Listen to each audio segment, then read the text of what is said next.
មើលស្ទឹងសងកែមើលខ្សែទឹកហូរត្រពាំងវត្តពោលាយនឹងជំនោធ្ងួយធ្ងរផ្ដាំទឹកជំនន់លាយស្ទឹងសងកែកវេនិពន្ធសូរិយាតទុនពួនក្រោយផ្ទាំងស្រីដើមដងទី10មកលុបក្របមកស្ទឹង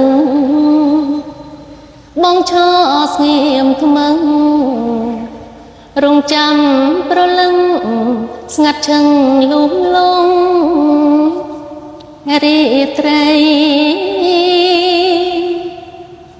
អូនភ្លេចវាចា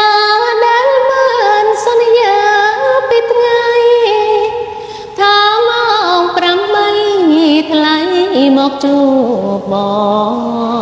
ង